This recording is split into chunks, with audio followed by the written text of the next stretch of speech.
Good morning, guys. Welcome to my channel Medico Study Point. So guys, today we will discuss about the topic drugs used in treatment of gout. It is of pharmacology. So guys, we will be discussing everything about gout. That is, we will discuss about what do we understand by gout. There are types of hyperuricemia. Then we will be discussing about acute gout and chronic gout. Then we will separately discuss about what are the drugs which are used in the treatment of acute gout, and then what are the drugs which are used in treatment of chronic gout. So guys, please watch the video till the end, and we will be discussing everything about gout which is asked in exams. Now we'll start the topic, that is gout. So first of all, we'll discuss about that what do we understand by gout. So gout, basically it is a disorder of purine metabolism in which plasma urate concentration is elevated. That means the concentration of uric acid in the plasma is increased. So now what is responsible for this elevation of uric acid?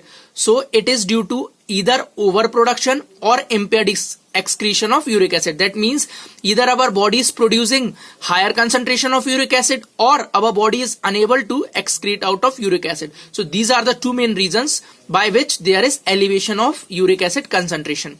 So guys, gout, it is characterized by intermittent attacks of acute arthritis which is produced by deposition of sodium urate crystals in joints. That means how can we identify that the person is suffering from gout? So he will be complaining about acute attack of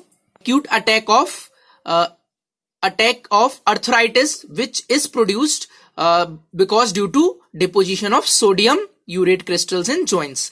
Now we will discuss about hyperuricemia.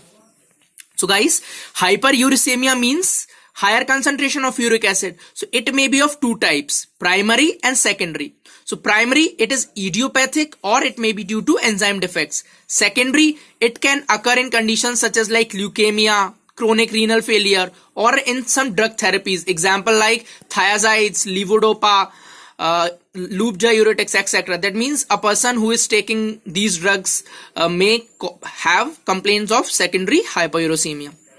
And now we will discuss about the classification of drugs which are used in the treatment of gout. So first of all, we'll see about acute gout, then we will see about chronic gout. So in acute gout, we are having three classes of drugs. Number one is NSAIDs, non-steroidal anti-inflammatory drugs. Under NSAIDs, examples are indomethacin, naproxen, diclofenac, etoricoxib, etc. Number second drug is colchicine, and third one is glucocorticoids. Under glucocorticoids, we are having prednisolone, methylprednisolone. Whereas in chronic gouts, we are having two classes, that is uricosuric agents and uric acid synthesis inhibitors. In uricosuric agents, examples are probenecid and sulfipyrazone. And under uric acid synthesis inhibitors, we are having allopurinol and febuxostat. So guys, now we will start discussing about treatment of acute gout. So in acute gout, as we have seen that there are three classes of drugs which are used. So number one is NSAIDs. So what does NSAID do? So to relieve acute attack, NSAIDs like naproxen, diclofenac and etc. they are used. So they are better tolerated than colchicine.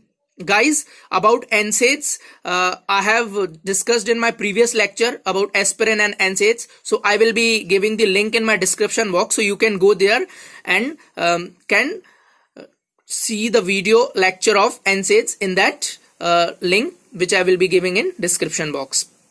Now second one is colchicine. So colchicine, it is an alkaloid. And what does it do? It prevents release of chemotactic factors and inhibits migration of neutrophils to affected area.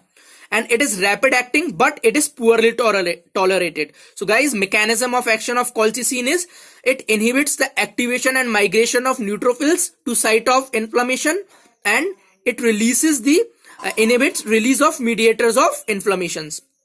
Now it is poorly tolerated, so it is also having some adverse effects. So the adverse effects are nausea and vomiting, diarrhea, abdominal pain, and if we are giving colchicine for a long period of time, that means chronic use may lead to myopathy, alopecia. Alopecia means loss of hairs, aplastic anemia and agranulocytosis.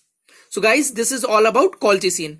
Now number third, we will discuss about now we will be discussing about glucocorticoids. So they are also effective. They produce rapidly response and these are reserved for the cases which are not responding to NSAIDs and colchicines. For example, if any individual we have given NSAIDs and we are also given colchicine and the person and that these drugs are not responding to that individual, then we will go and we'll give the glucocorticoids to that person. So prednisolone and methylprednisolone, they are used systemically in gout, and if a single joint is affected, then intra-articular triamcinolone is effective. So guys, this is we have discussed about the treatment of acute gout and all the drugs we have mentioned here. So this is all about acute gout. Now in our next lecture, we will be discussing about chronic gout.